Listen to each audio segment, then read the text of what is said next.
भगवान शिव की सबसे बड़ी विशेषता है कि चाहे राक्षस हो, चाहे देवता हो, चाहे भूत प्रेत हो या किसी भी योनि का प्राणी हो, भगवान शिव इन सब पर समान कृपा करते हैं, इन पर समान दृष्टि रखते हैं, सबके साथ समान व्यवहार करते हैं।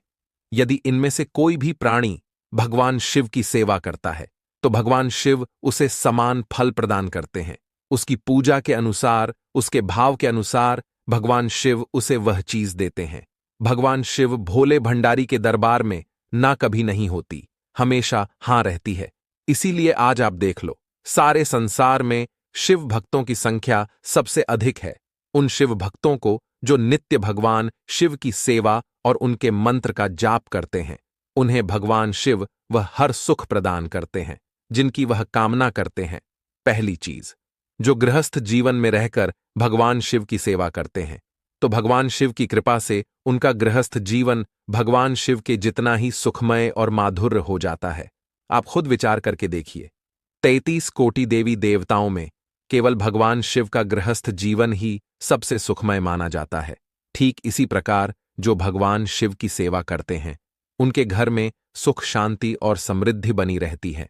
जहां एक तरफ पारिवारिक अनबन के कारण व्यक्ति इतना परेशान हो जाता है कि वह कुछ समझ नहीं पाता कि उसे अब क्या करना चाहिए, वही इस घोर कलयुग में भी एक शिव भक्त का परिवार हमेशा खुश और समृद्धि से भरा रहता है। दूसरी बात, भगवान शिव के भक्त के चेहरे पर एक अलौकिक तेज चमकता रहता है, जिससे हर कोई प्राणी एक शिव भक्त की तरफ आकर्षित होता है।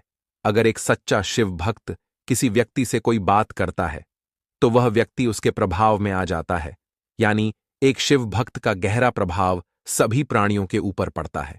भगवान शिव अपने भक्त को काम, क्रोध इत्यादि वासनाओं पर विजय प्राप्त करवा देते हैं।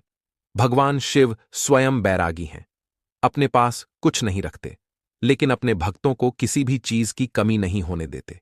अगर कोई शिव भक्त लंबे समय से भगवान शिव की सेवा और उनके मंत्र का जाप करता आ रहा है, तो ऐसे में वह शिव भक्त भविष्य में घटित होने वाली घटनाओं को पहले ही जान जाता है।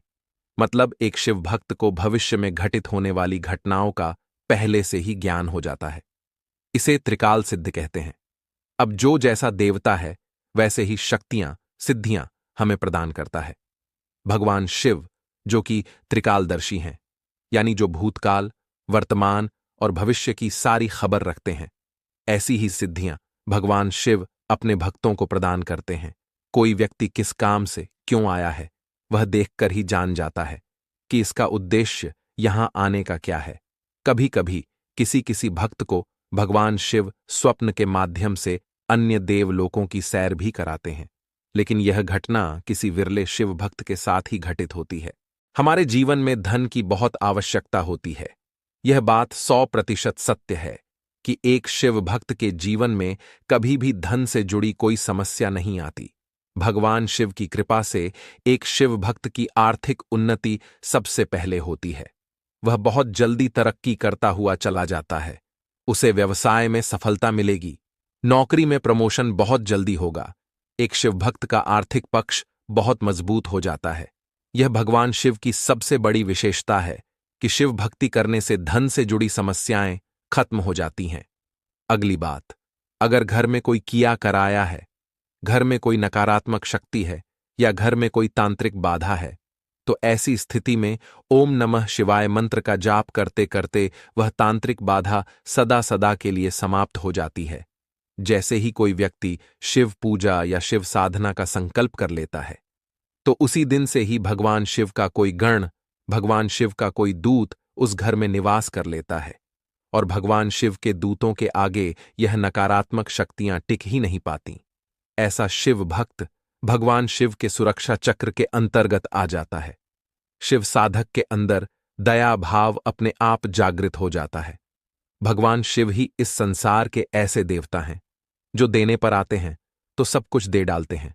यह बात कई भक्तों ने अनुभव भी की होगी कि स्वयं भस्म लगाते हैं, परंतु समस्त शक्तियों को अपने अंदर समाहित किया हुआ है। जिन्होंने कुबेर को धन का देवता बनाया, इंद्र को राजा बनाया, लेकिन खुद कैलाश पर्वत पर रहते हैं। इतने सामर्थ होने के बावजूद भी जो शांत रहते हैं। इससे शिव भक्तों को सीखना चाहिए कि जीवन में शांति का क्या महत्व है। परोपकार करने में भगवान शिव से बड़ा देवता कोई भी नहीं है। चंद्रमा में अमृत तत्व होता है, यानी जो अमृत होने के बावजूद भी विष को स्वीकार करें, वह है भगवान शिव। गंगा, जो पापों का नाश करती है, उन्हें अपने सिर पर धारण करते हैं, यानी भगवान शिव के लिए कोई बुरा नहीं है। वह हर प्राणी को एक समान दृष्टि से देखते हैं, तभी तो देवताओं के साथ साथ राक्षस भी उनकी सेवा करते हैं। जिन्हें कोई स्वीकार नहीं करता, उन्हें भगवान शिव स्वीकार करते हैं। तो आइए अब आपको एक सरल शिव पूजा की विधि बताते हैं, जिसे करने के बाद भगवान शिव की असीम कृपा आपके ऊपर अवश्य होगी। इस विधि को करने के लिए आपको एक नई रुद्राक्ष की माला चाहिए, या फिर आप भगवान शिव को अपना गुरु बनाकर भी इस शिव पूजा को शुरू कर सकते हैं।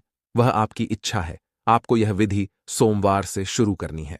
सुबह स्नान आदि से निवृत्त होकर अपने घर के मंदिर में एक भगवान शिव के नाम का दीपक प्रज्वलित करें और 11 माला ओम नमः शिवाय मंत्र का जाप रोजाना एक ही समय और एक ही आसन पर बैठकर करें। घर के मंदिर में भगवान शिव के नाम का एक जल का पात्र अवश्य रखें और हर सुबह पूजा करने से पहले पात्र के जल को बदलते रहे। बस यही विधि आप करते रहें। अगर आपको कभी यात्रा पर जाना पड़े, जिसकी वजह से आपकी पूजा बीच में ही छूट जाए, तो कोई बात नहीं, भगवान शिव से आज्ञा लेकर यात्रा करें और घर आकर पुनः इसी विधि से भगवान शिव की सेवा करें। पूर्ण रूप से ब्रह्मचर्य का पालन करें, झूठ ना बोले, किसी की निंदा ना करें।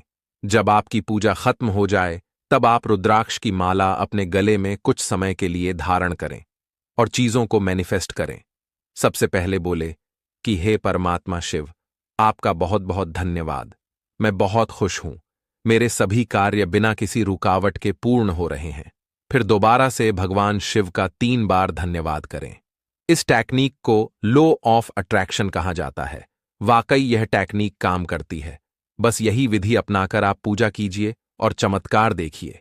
और कमेंट में जरूर बताना कि इस विधि से आपको क्या क्या फायदे हुए हैं। मित्रों, आइए अब जानते हैं कि भगवान शिव को स्नान कब कराना चाहिए। ब्रह्म मुहूर्त यानी सूर्य उदय से पहले भगवान शिव को स्नान कराना अति शुभ माना गया है। कई लोग तो 10-10 बजे भी भगवान शिव को स्नान कराते हैं, जो कि सही नहीं है। फिर लोग कहते हैं कि भगवान शिव हमारी मनोकामना पूरी नहीं करते। ब्रह्म मुहूर्त में की गई पुकार सीधे महादेव तक बिना किसी विघ्न के पहुंचती है और ब्रह्म मुहूर्त में की गई सेवा से ईश्वर बेहद प्रसन्न होते हैं और भक्तों की मनोकामना पूर्ण करते हैं। तो मेरा आपसे यही निवेदन है कि आप सूर्य उदय से पहले भगवान शिव को स्नान कराएं। जो भी आपको हमने पहले पूजा विधि बताई है, उसे विधि को करें और फिर बताएं कि इस विधि से आपको क्या क्या फायदे हुए हैं। भगवान शिव, जो कि मात्र एक लोटे जल से प्रसन्न होने वाले देव हैं, भला कैसे हो सकता है कि वह अपने भक्तों की मनोकामना पूर्ण न करें। वह तो देने के लिए तैयार हैं, पर हम लेने के योग्य ही नहीं हैं। इसलिए पहले अपने आप को योग्य बनाइए। इसी सब के साथ आपका बहुत बहुत धन्यवाद। वीडियो अच्छी लगी हो तो वीडियो को लाइक करें, चैनल को सब्सक्राइब करें। ओम नमः शिवाय।